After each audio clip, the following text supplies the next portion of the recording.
just thinking about the relationships between kind of employing sensory, is this the right word? I'm not sure. Employing kind of sensory metaphors or focusing on particular sensory impressions as a means of kind of gaining different kinds of insights, different ways of looking at the world, more pre-reflective, more engaged ways of operating, I suppose. And in some of the ways I've been talking about that, I've kind of made distinctions between kind of way of knowing which mobilizes visual metaphors, seeing metaphors, and other ways of knowing which mobilize, well, the wind's picking up, which mobilize other kinds of metaphors, hearing metaphors, metaphors of touch and proximity, proprioceptive metaphors.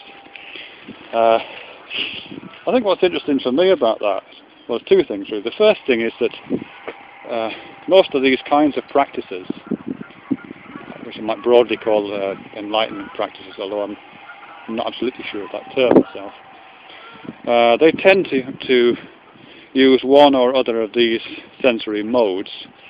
So I think in some Buddhist practices you have this idea of one taste, where which I think comes from a kind of Zen koan or something that says that the whole of the ocean has got one taste, and it's this idea that that all experience, kind of non-dualistic experience, can be imagined by dwelling on this sense of taste that everything is it's singular, so there is no sense of duality in that. And I think you also get it auditory metaphors and auditory practices, I think, which stress that. So in terms of metaphors, you get things like Krishnamurti talking about listening to the silence. Within a lot of contemplative practices, you get this sense of kind of inner listening. And in practical terms, you get practices which use sound, either things like chants or listening to bells, or something like Pauline Oliveros, kind of immersive music, meditative music. And then you get things like what's it called? Sitting meditation, anyway, which seems to be, at least to me, to focus on a kind of internal proprioception where you kind of listen to the feeling of one's own body. At least part of Vipassana meditation does that, where you either listen to the breath or feel the breath, or you feel different sensations in the body. So this, which seems to be mobilizing either a tactile or a sense of touch or a sense of proprioception. I don't know of one that uses smell, but there probably is one. But certainly incense or something like that is a common accompaniment to these kind of practices. And of course, seeing as well. And I'm saying seeing because it's a bit paradoxical for me. I mean, certainly some practices, like Douglas Harding, I've mentioned before, who uses seeing both imagistically in terms of describing certain experiences, but also practically in terms of developing exercises, uses the idea of seeing. And it features in people like Rumi, in the writings of Rumi, where he says, you know, he kind of gives the injunction to become seeing. But as I say, seeing particularly is a bit paradoxical, because I always, or have tended in these videos to characterize seeing as the most objectifying of the senses, whereas something like touch or feeling or taste, and to a certain extent hearing, are very kind of internal and very kind of close up and personal, and I don't know why those things would be unifying, but they feel kind of unifying. Seeing seems to posit, by its very nature, an object and subject relation.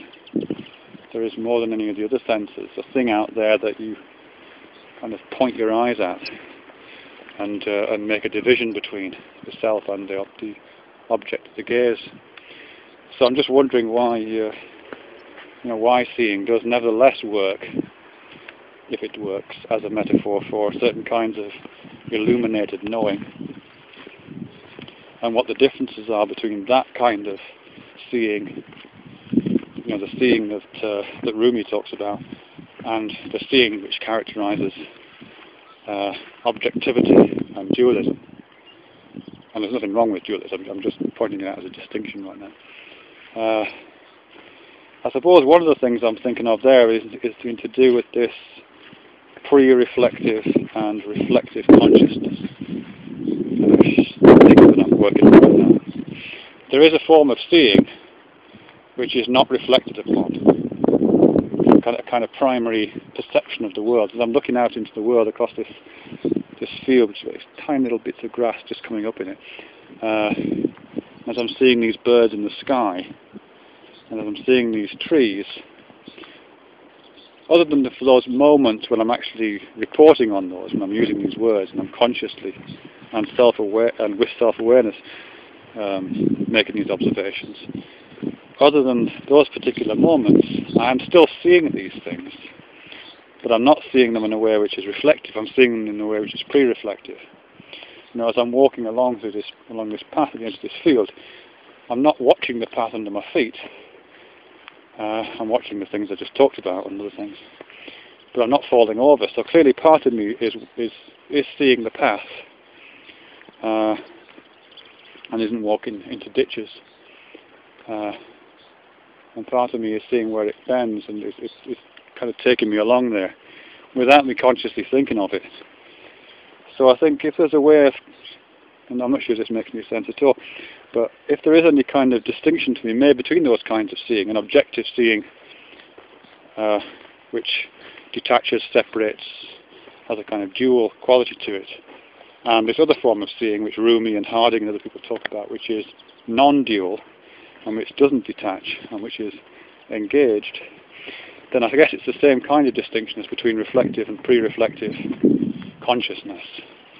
If you can somehow give your attention to pre-reflective forms of seeing, it sounds paradoxical, because as soon as you give your attention to it, it ceases to be pre-reflective. This is a way of mobilizing that pre-reflective form of seeing and identifying with that, so that you become that act of seeing, not in an aware sense, but in the preconceptual sense.